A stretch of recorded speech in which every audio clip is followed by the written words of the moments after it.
Assalamualaikum warahmatullahi wabarakatuh. Waalaikumsalam warahmatullahi wabarakatuh. Kami dari kelompok 7 ingin mempresentasikan hasil diskusi kami yang berjudul Perusahaan Kerjasama Merger dengan mata kuliah Hukum Perusahaan. Kami dari kelompok 7 terdiri dari 3 orang. Yang pertama, Fitri Latifah An-Nur dengan nomor BP 2010 111 039, Ade Putra Perningotan 2010 111 043, Clarissa Amanda Ferdi 2010 111 1044. Selanjutnya, untuk materi pertama akan dibacakan oleh saya sendiri.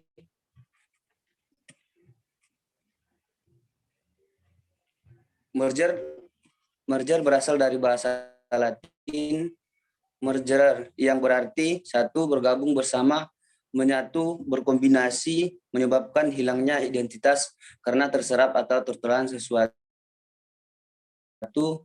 Merger sebuah perusahaan atau lebih untuk membentuk sebuah perusahaan baru. Scott si Whittaker. Dalam Undang-Undang Nomor 40 Tahun 2007, merger dikenal dengan istilah penggabungan, diatur dalam pasal 1 angka 7 UU PT, berbunyi penggabungan adalah dilakukan oleh satu perseroan atau lebih untuk menggabungkan diri dengan perseroan lain yang telah ada yang mengakibatkan aktivitas dan pasifa dari perseroan yang menerima penggabungan, dan selanjutnya status badan hukum perseroan yang menggabungkan diri berakhir karena hukum.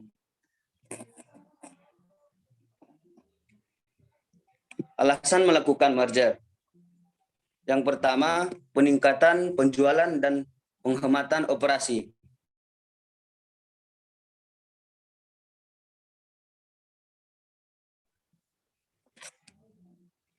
Pangsa pasar perusahaan bertambah sehingga perusahaan dapat meningkatkan penjualan secara berkesinambungan dan dapat mendominasi pasar.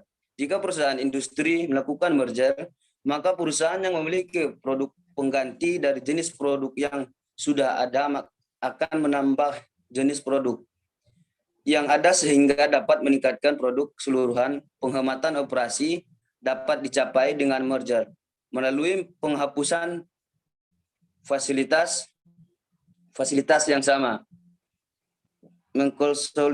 mengkonsolidasikan kegiatan pemasaran, akuntansi, pembelian, dan kegiatan operasi lainnya. Yang kedua, perbaikan manajemen perusahaan yang dikelola secara tidak efisien, yang ditunjukkan oleh menurunnya keuntungan, akan lebih baik jika dilakukan restrukturisasi manajemen.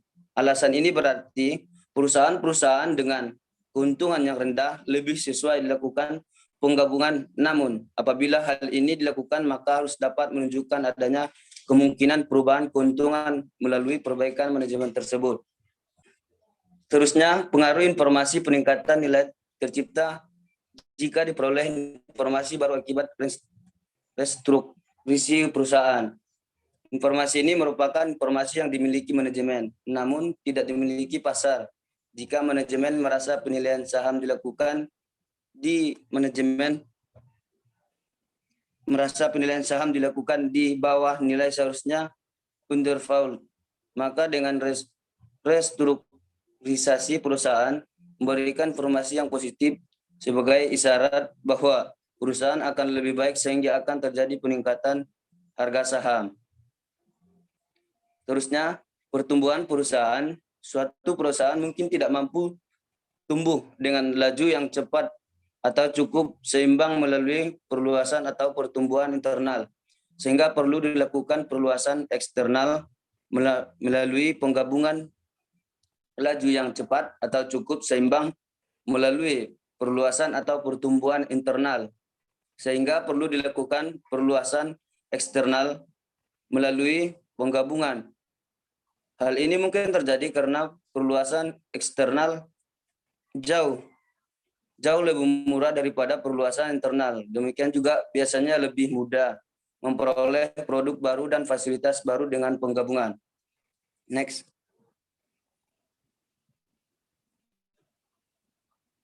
Pengalihan kekayaan penggabungan juga terjadi karena alasan pengalihan kekayaan dari para pemegang saham kepada para pemegang hutang atau sebaliknya.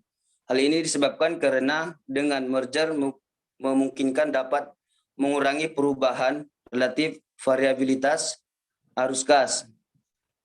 Seterusnya, pengalihan kekayaan penggabungan juga terjadi karena alasan pengalihan kekayaan dari para pemegang saham kepada para pemegang hutang atau sebaliknya. Sering perusahaan mempunyai potensi memperoleh penghematan pajak, tetapi karena perusahaan tidak pernah memperoleh laba, maka tidak dapat memanfaatkannya. Untuk itu, lebih baik menggabungkan dengan perusahaan lain yang memperoleh laba dengan maksud agar pajak yang dibayarkan oleh perusahaan yang profitable lebih kecil dari sisi perusahaan yang sedang mengalami pertumbuhan. Hal ini mempunyai manfaat ganda.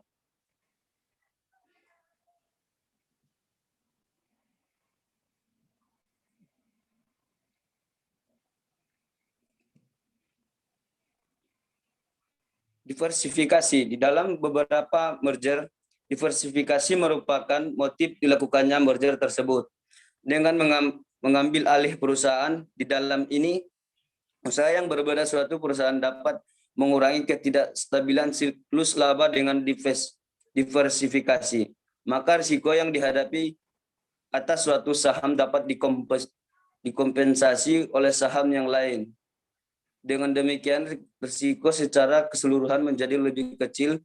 Pendapat ini dengan asumsi bahwa investor bersifat risk averter dan investor dapat melakukan diversifikasi dengan efisien.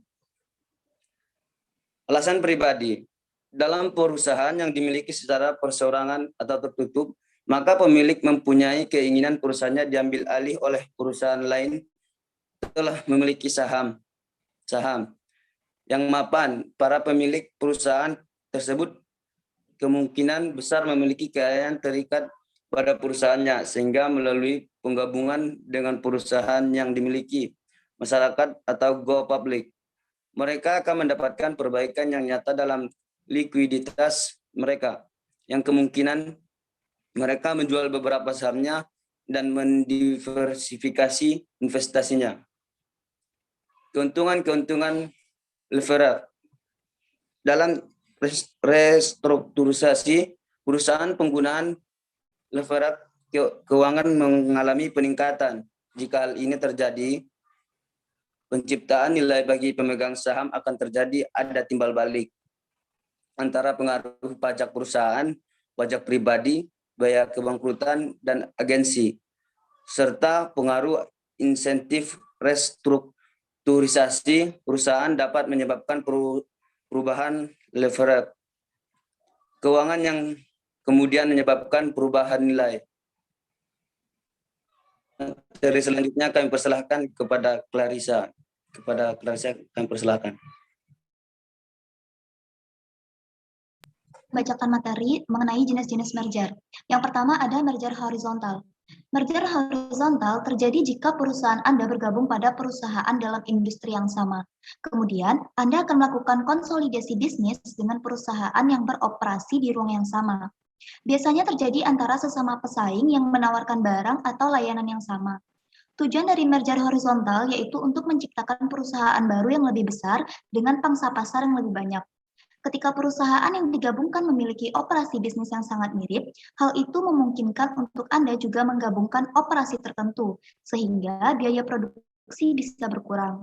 Contoh merger jenis ini yaitu penggabungan antara Coca-Cola dan divisi minuman Pepsi akan bersifat horizontal. Yang kedua yaitu ada merger vertikal. Merger vertikal terjadi ketika perusahaan Anda bergabung dengan perusahaan yang memproduksi barang atau jasa yang berbeda. Merger vertikal terjadi ketika penggabungan operasi dua perusahaan atau lebih yang sebenarnya beroperasi pada level berbeda dalam rantai pasokan industri.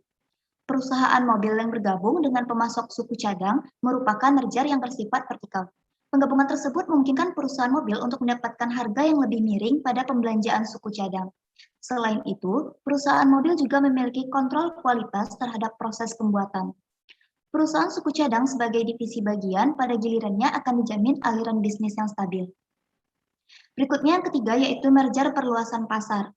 Merger perluasan pasar terjadi jika perusahaan Anda bergabung dengan perusahaan merger yang memiliki produk atau jasa yang sama tetapi berjalan di pasar yang terpisah. Tujuan utamanya yaitu untuk memastikan bahwa perusahaan yang digabungkan dapat memperoleh akses ke pasar yang lebih besar. Selain itu, merger perluasan pasar akan memastikan basis klien menjadi lebih besar. Contohnya yaitu, Bank Mandiri merupakan perusahaan hasil penggabungan dari beberapa perusahaan, seperti Bank Pembangunan Indonesia atau Bapindo, Bank Bumidaya atau BBD, Bank Ekspor Impor Indonesia atau Eksim, dan Bank Dagang Negara atau BDN. Selanjutnya yang keempat ada merger perluasan produk. Merger perluasan produk terjadi jika Anda menggabungkan perusahaan yang berbisnis dengan produk yang saling terkait dan beroperasi di pasar yang sama. Penggabungan ini memungkinkan perusahaan Anda dan perusahaan yang saling terkait memungkinkan untuk mengelompokkan produk dan mendapatkan akses yang lebih besar. Ini membuat perusahaan gabungan Anda mendapat untung yang lebih tinggi. Contoh dari merger perluasan produk yaitu akuisisi Mobilink Telekom oleh Broadcom. Berikutnya ada merger konglomerat. Merger konglomerat terjadi ketika perusahaan Anda digabungkan dengan perusahaan yang terlibat dalam aktivitas bisnis tetapi sama sekali tidak terkait. Terdapat dua jenis merger konglomerat, yaitu murni dan campuran. Merger konglomerat murni melibatkan perusahaan yang tidak memiliki kesamaan, sedangkan merger konglomerat campuran melibatkan perusahaan yang mencari perluasan pasar atau perluasan produk. Contohnya yaitu penggabungan Walt Disney Company dan American Broadcasting Company. Perusahaan yang dihasilkan kemudian dihadapkan dengan persaingan yang sama di masing-masing dua pasar setelah bergabung, seperti perusahaan individu sebelum bergabung. Berikutnya ada kelebihan dan kekurangan dari merger. Kelebihan merger yang pertama yaitu pengambil alihan melalui merger lebih sederhana dan lebih murah dibanding pengambil alihan yang lain. Yang kedua, dapat mengembangkan tingkat efisiensi yang melalui sinergi yang tercipta di merger. Yang ketiga, mampu meningkatkan portofolio jasa yang ditawarkan yang dapat berakibat pada bertambahnya sumber pendapatan bagi perusahaan. Di samping kelebihannya juga terdapat beberapa kekurangan dari merger, yaitu yang pertama, harus ada persetujuan dari para pemegang saham masing-masing perusahaan. Sedangkan untuk mendapatkan persetujuan tersebut diperlukan waktu yang cukup lama. Yang kedua, setiap kewajiban masing-masing pada perusahaan akan menjadi tanggungan perusahaan dari setiap hasil merger, dan termasuk setiap kewajiban pembayaran dan penyerahan produk kepada vendor yang masih terhutang. Yang ketiga, pada biaya operasional, dan yang paling utama dalam jangka pendek, akan semakin meningkatkan sebagai penyebab dari proses penggabungan usaha. Yang keempat, adanya perbedaan setiap budaya corporate culture dan latar belakang, sistem, dan prosedur yang diterapkan di masing-masing perusahaan selama ini akan memerlukan penyesuaian dengan waktu yang relatif lama dan sebagainya. Sekian, saya kembalikan pada moderator. Terima kasih kepada Saudari Clarissa. Untuk materi selanjutnya, kami persilahkan kepada Saudari Fitri Latifah Nur. Kepada saudari tersebut, kami persilahkan. Baik, terima kasih moderator. Baiklah, saya akan mempresentasikan materi selanjutnya yaitu mengenai prosedur merger. Di sini ada 6 prosedur merger. Yang pertama yaitu memenuhi syarat-syarat merger. Merujuk pada pasal 126 ayat 1 UU PT, perbuatan merger wajib memperhatikan hal-hal yang penting seperti perseroan, pemegang saham minoritas, karyawan perseroan, kreditor, dan mitra usaha lainnya dari perseroan dan masyarakat dan persaingan sehat dalam melakukan usaha.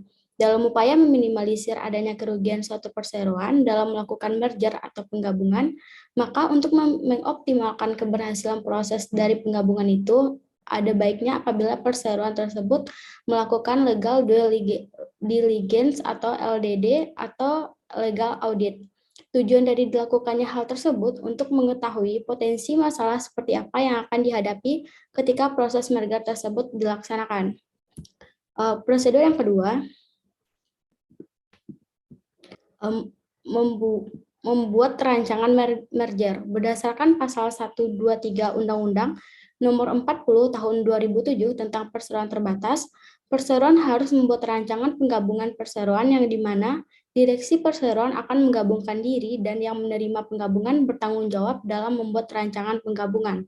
Rancangan penggabungan meliputi adanya nama dan tempat kedudukan dari masing-masing perseroan, alasan serta penjelasan direksi perseroan yang akan melakukan penggabungan, persyaratan penggabungan, tata cara penilaian dan konversi saham masing-masing perseroan, serta rancangan perubahan anggaran dasar perseroan. Yang ketiga yaitu pengajuan rancangan penggabungan atau merger kepada Rapat Umum Pemegang Saham atau RUPS. Setelah mendapatkan persetujuan rancangan penggabungan atau merger oleh Dewan Komisaris, dari setiap perseroan yang akan menggabungkan diri, maka dari itu proses selanjutnya melakukan pengajuan rancangan tersebut kepada Rapat Umum Pemegang Saham masing-masing perseroan untuk mendapatkan persetujuan. Yang keempat yaitu mengumumkan ringkasan rancangan merger. Merujuk pada pasal 27 ayat 2 Undang-Undang Nomor 40 Tahun 2007 tentang perseroan terbatas, maka selanjutnya adalah direksi perseroan akan melakukan merger atau penggabungan wajib mengumumkan ringkasan rancangan penggabungan perseroan. Pengumuman tersebut dibuat secara tertulis kepada karyawan dari PT yang akan melakukan penggabungan. Perseroan terbatas memberikan pengumuman kepada karyawan selambat-lambatnya dalam waktu 30 hari sebelum pemanggilan RUPS. Yang kelima yaitu membuat akta merger. Setelah adanya persetujuan dari Rapat Umum Pemegang Saham dalam hal penyusunan rancangan penggabungan yang diajukan, maka proses selanjutnya adalah membuat akta merger atau penggabungan. Akta penggabungan atau merger itu sendiri dibuat di hadapan notaris dengan menggunakan bahasa Indonesia. Selanjutnya, salinan akta penggabungan yang dilampirkan dalam pemberitahuan penggabungan kepada Menteri Hukum dan HAM untuk dicatat dalam daftar perseroan. Merujuk pada pasal 21 ayat 1 Undang-Undang Nomor 40 Tahun 2007 tentang perseroan terbatas, apabila terdapat perubahan anggaran dasar terhadap perseroan yang melakukan merger, maka diperlukan adanya persetujuan dari menteri, sehingga dalam hal ini perlu pengajuan permohonan atas perubahan anggaran dasar. Yang keenam yaitu mengumumkan hasil merger. Direksi perseroan yang menerima penggabungan wajib melakukan pengumuman hasil dari merger perseroan dalam satu surat kabar atau lebih dan memiliki tenggang waktu paling lambat 30 hari terhitung sejak tanggal berlakunya penggabungan. Selanjutnya yaitu contoh kasus merger. Di sini ada contoh kasus merger antara Bank Niaga dengan Bank Lipo, yaitu pada tanggal 30 September 2005, setelah memperoleh persetujuan Bank Indonesia, Khazanah 18.4 Nasional berhak mengakuisisi kepemilikan mayoritas di Bank Lipo, PT Bank CTMB Niaga, berdiri pada tanggal 1 November 2008, PT Bank CIMB Niaga merupakan hasil merger antara PT Bank Niaga, yaitu Persero, dengan PT Bank Lipo Persero juga, dan proses merger dilakukan dengan cara commerce internasional merchant banker atau yang dikenal dengan istilah CIMB Group membeli 51% saham Bank Lipo yang dimiliki oleh Santubong Ventures, anak usaha dari Khazanah. Khazanah sendiri adalah perusahaan besar di bidang keuangan asal Malaysia. Total pembelian saham Bank Lipo oleh CIMB Group yaitu 5,9 triliun atau setara dengan 2,1 miliar ringgit Malaysia. Sebagai gantinya, Khazanah akan memperoleh 207,1 juta lembar saham baru di Bank Bumi Putra atau Commerce Holding Berhad atau dikenal dengan istilah BCHB, yaitu yakni perusahaan pemilik CIMB Group. Seluruh saham Bank Lipo akan ditukar menjadi sahani rank niaga dengan rasio 2,822 saham Bank Niaga per satu lembar saham Bank Lipo. seluruh aset dan kewajiban Bank Lipo akan dialihkan ke Bank Niaga. Dalam proses merger tersebut, CIMB menawarkan fasilitas voluntary dan standby facility yang memungkinkan pemegang saham minoritas di kedua bank untuk melepas saham mereka dan tidak berpartisipasi dalam proses merger.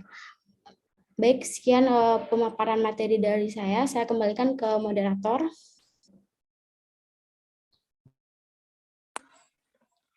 Terima kasih kepada Saudari Fitri Latifah Nur. Demikian pembacaan hasil diskusi kami pada hari ini. Jika ada, kami mohon maaf. Kami sudahi dengan salam. Assalamualaikum warahmatullahi wabarakatuh.